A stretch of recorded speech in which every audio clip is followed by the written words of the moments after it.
Good afternoon. I am Adebare Ejimakide, the Midday News. Osho State chapter of the People's Democratic Party, PDP, has elected Honorable Sunday Bisi as its new chairman at the State Congress, which was held at the Osogbo City Stadium. Osho State Governor Senator Ademola Adeleke described the election of Honorable Bisi as a new beginning for the party in the state. Governor's office correspondent Abdurrahim Adekelekun completes the story. Total number of votes scored 914. By this announcement, Honorable Sunday Bisi, having scored 914 votes, is hereby elected as the state party chairman of Osho State. That was Dr. Samuel Omotosho, Congress Committee Chairman of the People's Democratic Party (PDP) in Osun State, announcing the result of the elections conducted to fill the vacant 39 positions in the party at the well-attended Congress. Addressing the gathering of party faithfuls who had converged on the Osogbo City Stadium from across 30 local government areas in the state, Osun State Governor Senator Ademola Adeleke congratulated party faithfuls for a successful election, saying with the election of party executive, residents of Osun State will continue to enjoy good governance that will not leave any section of the state out. Thanking the outgone caretaker committee of the party headed by Dr. Adekunle Akindele, Governor Adeleke called on party members in the state to queue up behind the new executives and move the party forward. He assured residents of Osun State that the PDP administration will run people's government. Unity is very key. We need all of us to join hands together and move PDP from strength to strength. To PDP members, be assured your government is working. Dividend of democracy is here. To Osho people, this PDP government is for the people, of the people, by the people. In his acceptance speech, the newly elected party chairman, Honorable Sunday Bisi, promised to use his office to further strengthen and unite the party.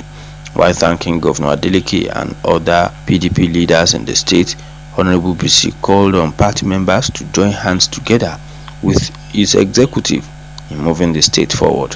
I will use the office, to unite the party the more. I'm not saying that the party is not united as of now, get me right, but I will use it to unite the party the more. Everybody will be on the same page, under my leadership and under the leadership of the governor of Osun State. People are happy in Osun State, with what our governor is doing, to the people in Osun State. Less than 4 months now, we have seen changes.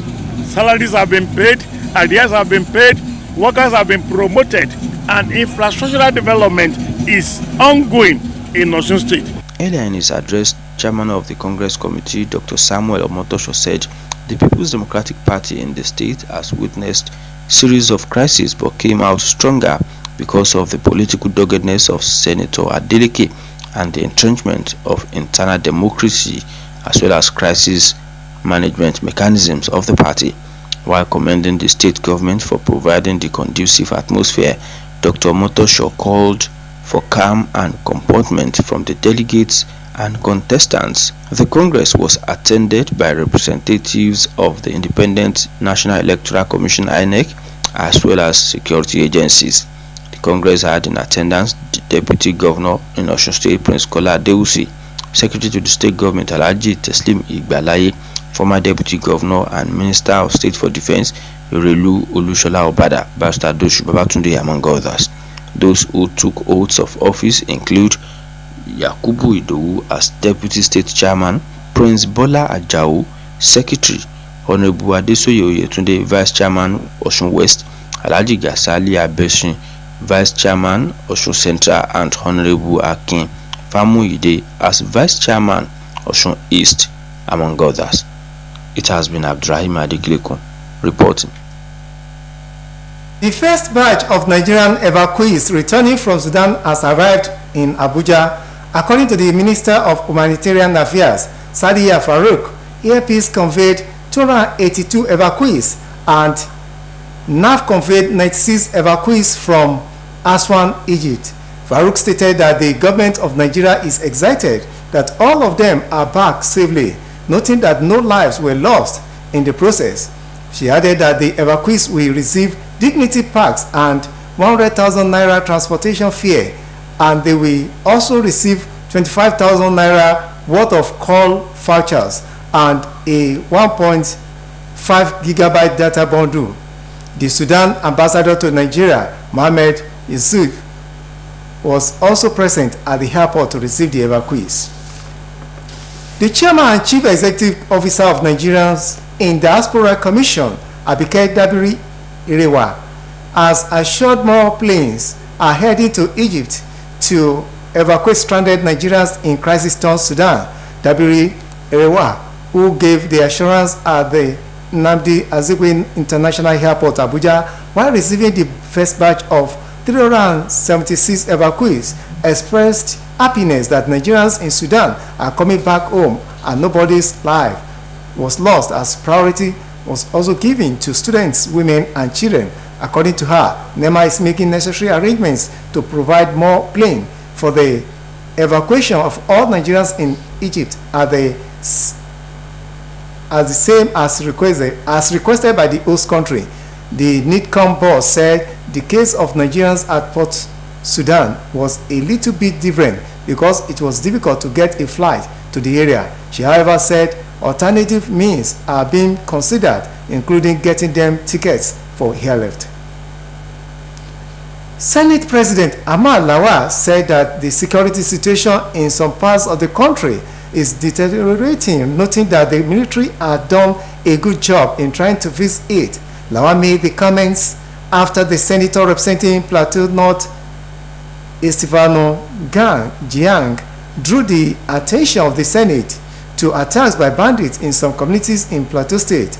In a personal explanation to his colleagues, Jiang lamented that bandits had become so emboldened that they give notices before attacking their targets, but Lawal blamed the worsening security situation on the lack of resources, charging the security agencies to ensure that they maintain security in areas that appear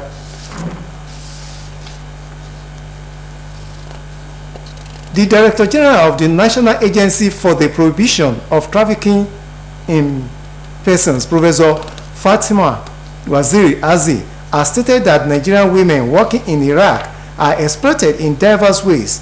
The Director General disclosed this in a statement while speaking on the plight of young women, saying that most of them worked as domestic workers in Iraq and are exploited on a daily basis. Waziri Azi said that most of the young Nigerian women are now requesting for assistance to return home, adding that NAPTIP is currently investigating several rogue labor recruiters who had been reported to be big players in the massive recruitment of Nigerians to Iraq for domestic servitude. The Director General also said that awareness by the agency and other partners on the well-known destination countries across the globe had now made traffickers to shift attention to Iraq. According to her, available information shows that many of these victims have been admitted to hospitals many times due to long work hours under harsh conditions they are forced to undergo. Minister of Science, Technology and Innovation, Olorunbe Mamora, said developing nations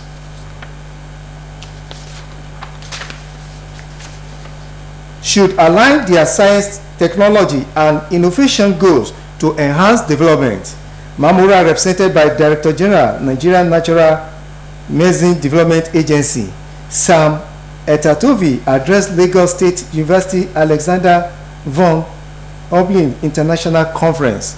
He said most developing countries would not have sufficient resources, hence they need international cooperation to align their STI goals with development objectives. Mamora said Nigeria is pursuing development of an inclusive biotechnology plan for farmers in the area of medical innovation, adding that emphasis is placed on affordable techniques for vaccine production, DNA technology, and the like. He urged women's participation in science, technology, engineering, and mathematics education, adding that girls and women should be encouraged to study and seek employment in these fields. And now to sports story.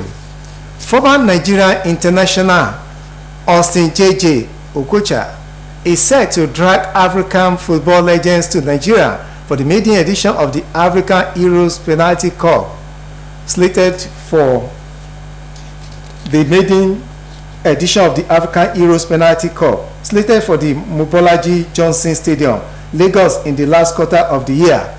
According to Okocha, the African Heroes Penalty Cup will be an annual event starting from Nigeria to bring back his former colleagues to show appreciation for their contributions to the game in a carnival-like and fun-filled event. The novel event will feature football legends from 8 African countries as part of an effort to relive old memories and to celebrate them for their exploits in the game. However, the players will not be engaged in conventional football matches but penalty kicks. And now to foreign story. The U.S. Food and Drug Administration has approved a vaccine against respiratory syncytial virus, an illness that kills thousands of Americans each year. The vaccine still needs approval from the U.S. Centers for Disease Control and Prevention before it can be rolled out to the public. Officials say the vaccine named RXV is a major breakthrough that will save many lives, as it could be available to people over 60 within months. Leader of the Center for Biologics Evaluation and Research at the Food and Drug Administration, Dr. Peter Marks, said the approval of the first RSV vaccine is an important public health achievement to prevent a disease which can be life-threatening. That ends the midday news on OSBC TV. Join us at 3 for the state news. Good afternoon.